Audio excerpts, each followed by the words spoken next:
एक थोड़ा सा ग्लोबल मार्केट पे भी पर्सपेक्टिव लेना चाहता हूँ, क्योंकि थोड़ा अमेरिका में इलेक्शन का समय है, दुनिया भर में अशांति बहुत है। हाँ। भले ही मार्केट असर पर कम असर पड़ रहा हो, लेकिन ठीक नहीं चल रहा है। तो कैसे देखें इसका? क्या अभी तक तो हम अपनी समस्याओं से जूझ रहे हैं, लेकिन वाकई में क्या ये थोड़ी चिंता की बात हो सकती है हमारे लिए आगे चलकर? पर मैंने इसीलिए शुरुआत में यही कहा, हमारी समस्याएं बहुत कम हैं। हाँ। हमारे यहाँ फिर भी दिवाली है। आप सोचो विश्व के कितने देशों में क्या स्थिति बनी हुई है। अभी चाइना का बाजार पिछले 1-1.5 महीने में चला है। साल की शुरुआत में भी अपन 1 फरवरी को जहाँ एक इवेंट में मिले थे, तो किसी ने पूछा था इस साल का एक ग्रे स्वॉन क्या हो सकता है, अनएक्सपेक्टेड चीज़ इस साल क्या हो सकती है। तो मैंने कहा था कि शायद एक समय ऐसा आए जब चाइना बहुत जोर से बढ़े और वो इतनी शार्प रैली होगी कि किसी को मौका भी नहीं मिलेगा। हाँ, मौका भी नहीं मिलेगा। वो हमने देख लिया। बट अगर किसी को 10 साल के लिए पैसा लगाना है अनिल जी, विश्व का कोई भी निवेशक होगा तो वो पहले भारत को चुनेगा, चीन को नहीं चुनेगा। यहाँ की जो आर्थिक स्थिरता है, यहाँ की जो सामाजिक स्थिति है, यहाँ की जो कॉर्पोरेट्स का एक कैपिटल एफिशिएंसी, एक ऑपरेशनल एफिशिएंसी, एक मैनेजमेंट की क्वालिटी है, वो क्लास अपार्ट है। तो मुझे लगता है कि अल्टीमेटली और जो प्रिडिक्टेबिलिटी है वो अल्टीमेटली पैसा भारत में ही बड़ा आएगा।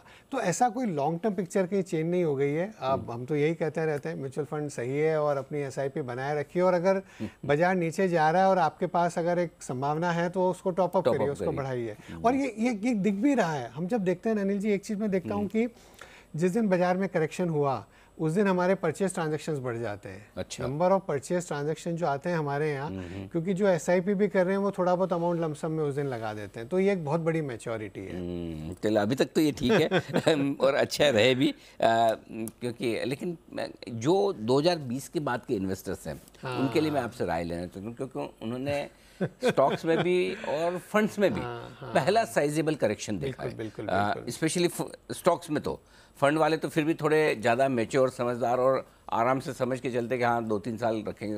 लेकिन स्टॉक्स में पैनिक हो जाता है भाव देखकर। क्या सलाह देंगे आप उनको? कई जो बाजार के दिग्गज लोग हैं जिनसे हमने सीखा 80s में और 90s में, तो हमेशा बोलते थे कि शुरू में जब बाजार में आते हो तो थोड़ी सी ट्यूशन फीस दे देनी चाहिए, बाद में नहीं तो ज़्यादा ख़राब है।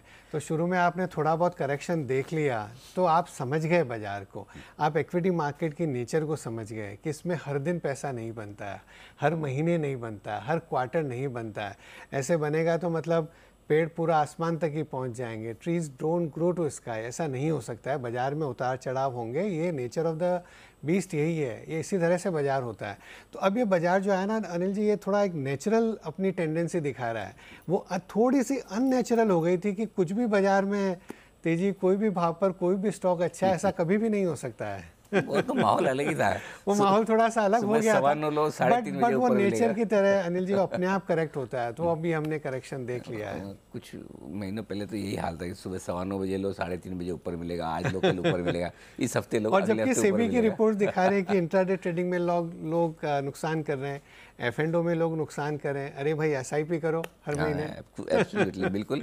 और वहीं से पैसा बना भी है और वही बना और वहीं बनेगा। बिल्कुल। आज भी हमारे फंड्स, कई फंड्स ऐसे हैं उनकी एनएवी 2-2 हज़ार रुपये। अब हमने तो अभी तो हम ये 10% के करेक्शन की बात कर रहे हैं। अभी मैंने कहीं आपके यहाँ हेडलाइन देखा, निफ्टी वो शायद मिड कैप इंडेक्स को 10% गिर गया है। अभी आप सोचो सन 2000 में, 2001 से 3 का मंदी का बाजार, 2008 में कितना बड़ा करेक्शन हुआ, 16 में ये वो, उसके बाद भी 200 गुना एनएवीज हुई हैं 30 साल के अंदर। ये सब देखने के बाद हुई है ये सब। बिल्कुल। कोविड का देख लिया आपने, जहाँ आधा रहेगा मार्केट। बिल्कुल ठीक बात है, बिल्कुल।